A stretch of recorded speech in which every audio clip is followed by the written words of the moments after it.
Good evening. This time I'd like to call to order the Finance Committee meeting for Tuesday, January 28th at 6 p.m. when we're at the Twinsburg Government Center. The roll call for this would just be myself and Mrs. Labby, who is here.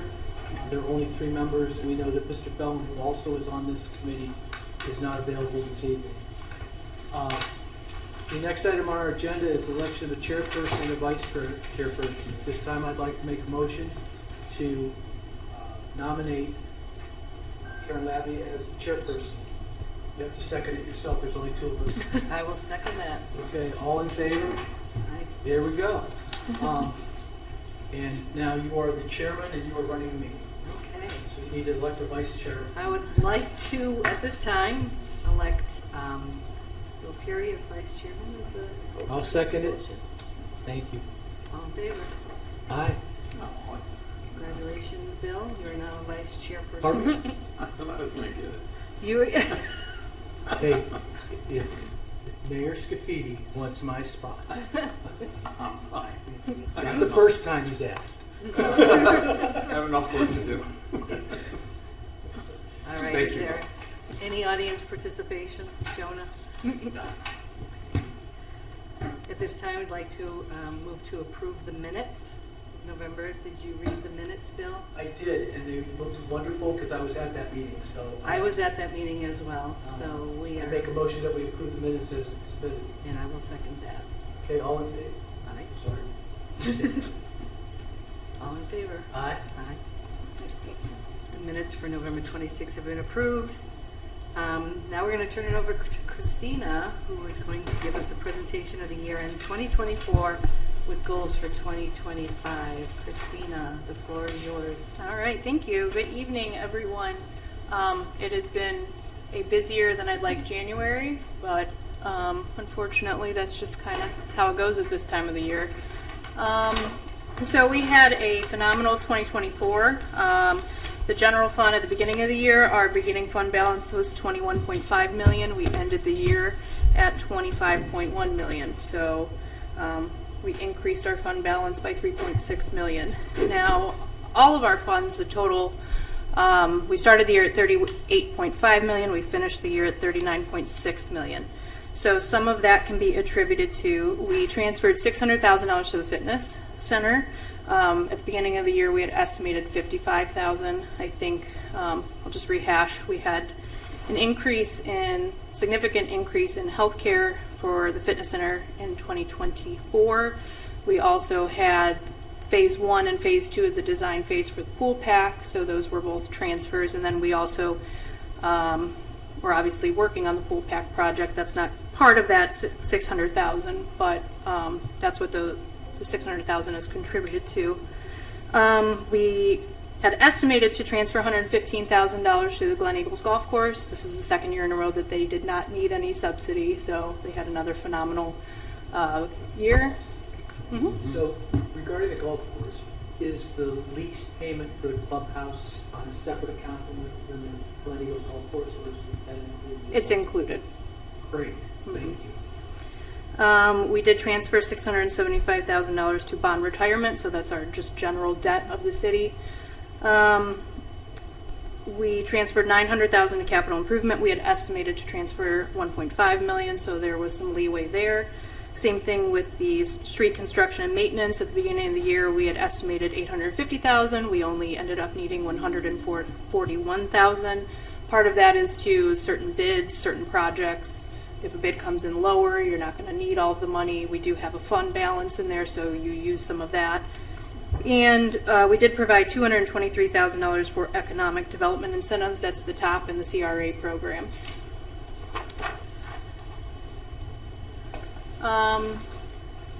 So notable revenue items. The beginning revenue estimate was $59.6 million. Our actual revenue was $51 million. General fund revenue estimate was $32.3 million. We came in extremely close at $32.5 million, so we did come in over our estimate for that. We did transfer $715,000 less to the SCMR fund. $2.8 million of that revenue in the federal grant fund Amy's project is not going forward until this year, so that was unrealized revenue. It's in the 2025 revenue budget.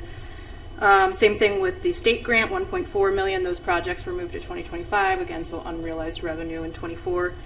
$648,000 less in sewer revenue. The majority of that is from the reimbursement for the OWDA loan.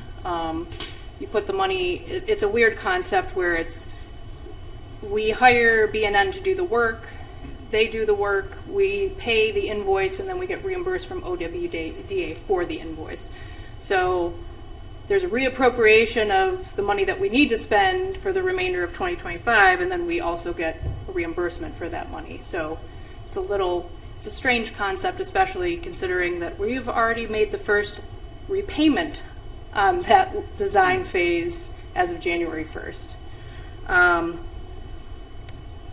$573,000 less in fitness center revenue, reduced revenue. We also had the estimate for the school's portion of the pool pack payment, which we did receive, but we didn't receive it in 2024.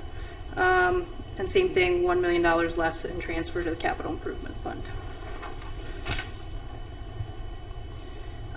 We did collect 99.36 of our revenue estimate from RETA taxes, totaling 26.5 million.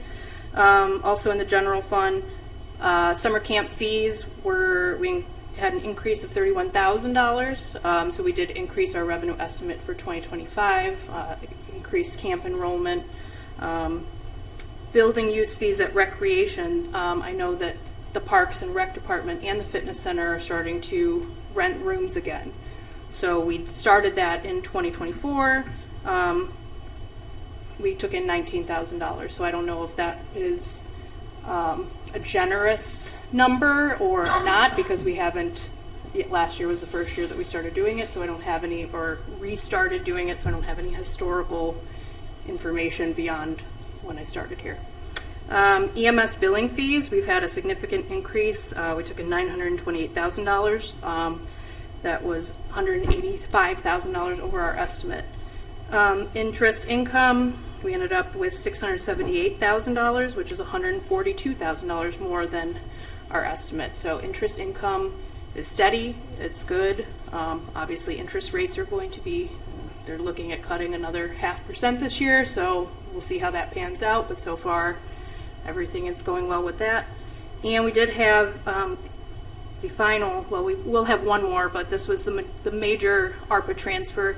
That was for the grant we received for police and police salaries and retention bonuses. So that payment, I think we have one more reimbursement, which is around $40,000 that we'll have for this year, but other than that, that ARPA fund is closed out. All, I don't want to say cities, but all recipients of that ARPA money had to have expended it by December 31st of 2024. We did meet 99% of our estimated sewer revenue. We collected $4.69 million. The Glen Eagle Golf Course, we did receive a 53% increase over our estimate for our rental agreement with JJB. So that is the rental of the restaurant facility, and then they pay us like a common grounds maintenance fee. Greens fees were $982,000 last year. We'd love to hit the $1 million mark, but again, we know that's all weather dependent. Same thing, cart rentals were $37,000 over what our estimate was, and again, there was no golf course subsidy needed in 2024. Fitness center, while revenue was down overall, we did meet our revenue membership goal of $650,000 and our rental revenue goal of $200,000. So some silver lining to, the year that they had last year.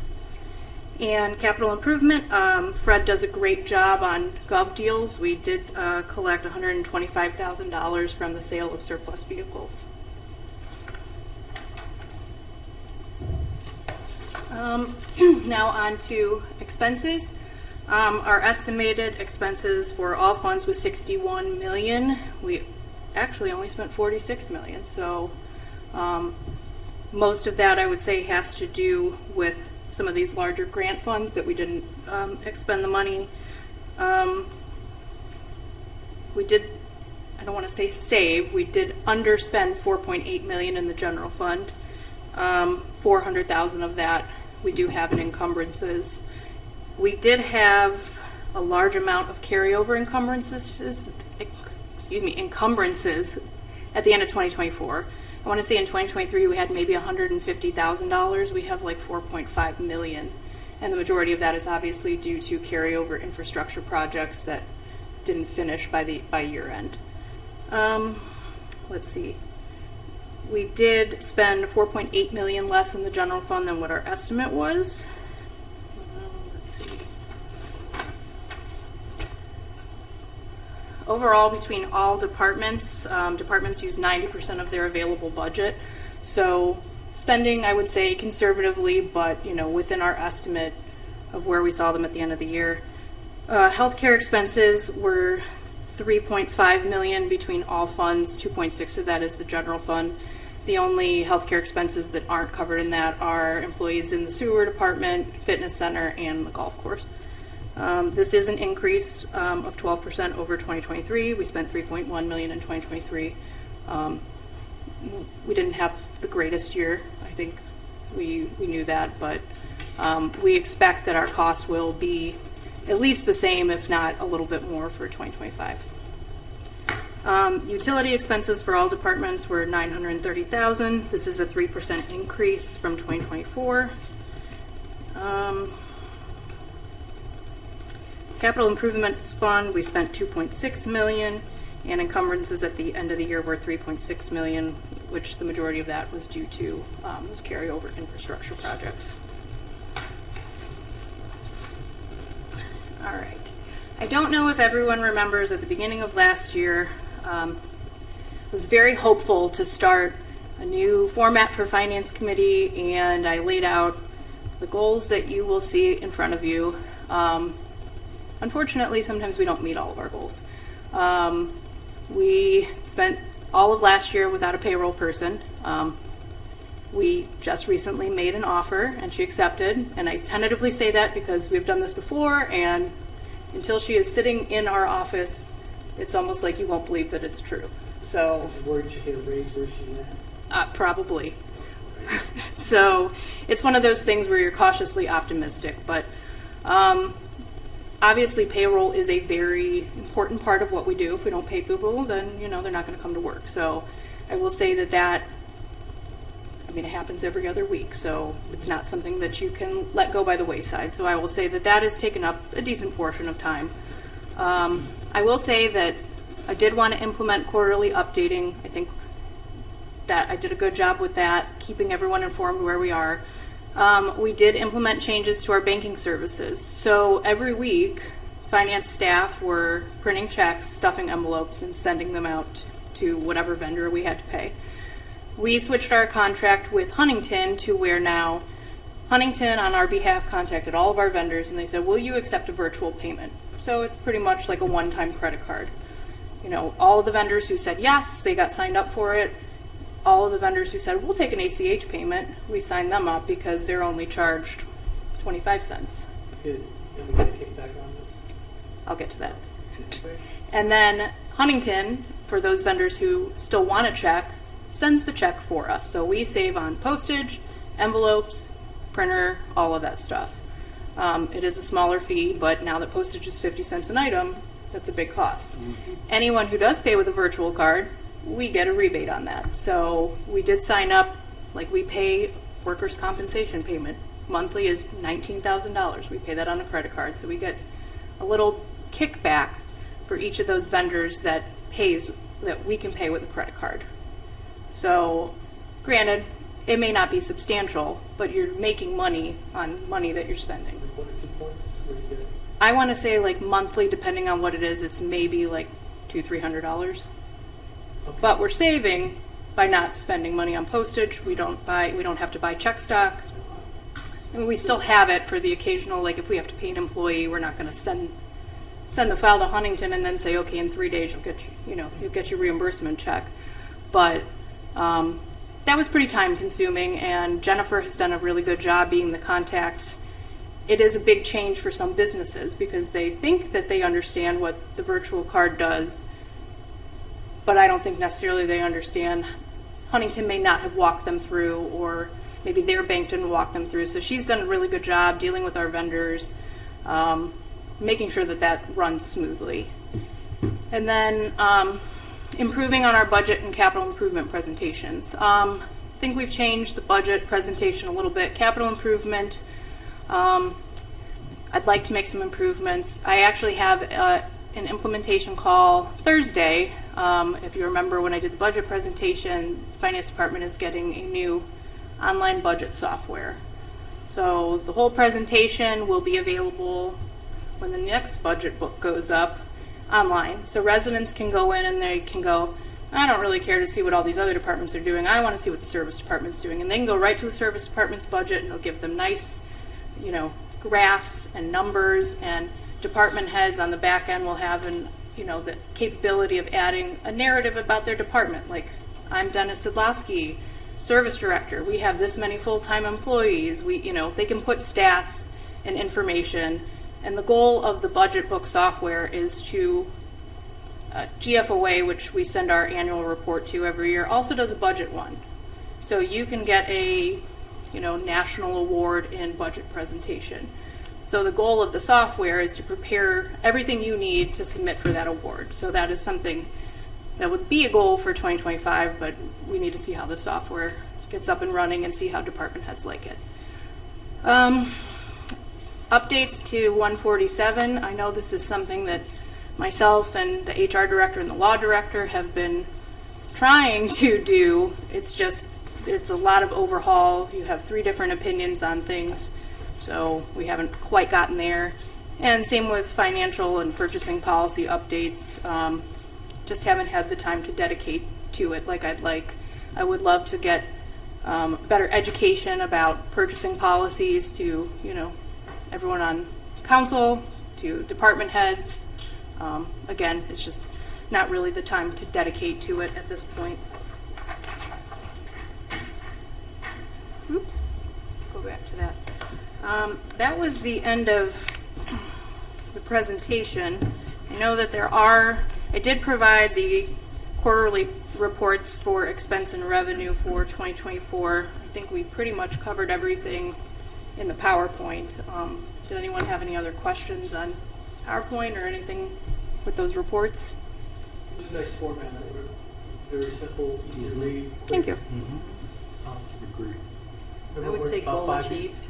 About 5 or 6 years ago, everybody's telling us how we're going to go bankrupt with the clubhouse, and that we weren't going to make money on those carts, and we weren't going to make money on the banquet hall, and those people proved not to be correct. So really nice to see that's bringing in 130 grand plus a year with the payoff with the clubhouse and everything else that's tied into that. Glad to see that. I will say, for as many not so great things happened during COVID, I will say that the golf industry really had a take off. I mean, my husband has played golf his whole life, but I didn't start playing until there was nothing to do during COVID. So, I mean, I know that there's a lot of amateur golfers out there who picked it up during that time. We're in a good position.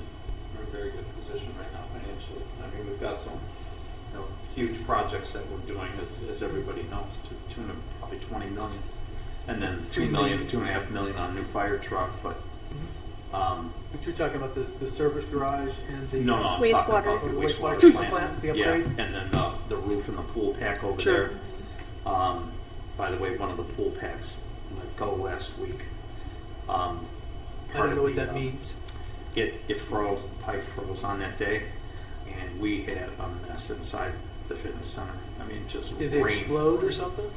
It froze, the pipe So it froze. burst, did the pipe burst then? It Wow. burst, and the water was just coming from upstairs, downstairs into the main, hallway and stuff like that. Two of the offices, it was really a mess. So the service department came and really did a great job of cleaning it up. But Maybe we That should only see if the goes to schools show. will turn up the heat. yeah, we need this. We need this project is vital to what we're doing over there, because those pool packs, well, they're the originals. That's dehumidification system, of course. So it's vitally important that we get that this year. when the whirlpool didn't work anymore, they looked into to see if they could fix it. They ran a line underground, like for 100 yards, to do a whirlpool. Like, who does this? I know. You know, why don't you just have the water source right there? Yeah. But anyway, Yeah. so I'm sure that there are some challenges with the way they did that. Yeah. But Christina, are we self-insured for workers' comp? Are we self-insured for workers' comp? No, we use Sedgwick as our third-party administrator. We go through Ohio Workers' Comp. When you said that, I was like, no, we're self-insured for health insurance. Right. Great, good job. Thank you. Outstanding as always. Any other questions for Christina? I Council? have none. No. I'm here all night. Another report. Yep. Does, are you gonna take care of miscellaneous as well? Or is that was already? I think it's just provided for. There is one thing that I want to go over. So I will say that overall our expenses are 46 million, but 28 million of that, or I'm sorry, 18 and 20, so 24 million of that. So a little bit more than half is just salaries, wages, anything related to employees and employee benefits. So obviously our employees are our largest expense, but without the employees, you don't have city services. Any red flags? Nope. Great. Bill, do you have anything miscellaneous? I do not, thank you. All right, and then the next meeting will take place on February 25th at 6 o'clock or 6:30. What do you think, Christine? If we don't have anything else going on that meeting, which I'm looking to Shannon because I'm not really sure. I mean, I'd prefer 6:30. That way everyone doesn't have to get here at 6 and then. Okay, 6:30.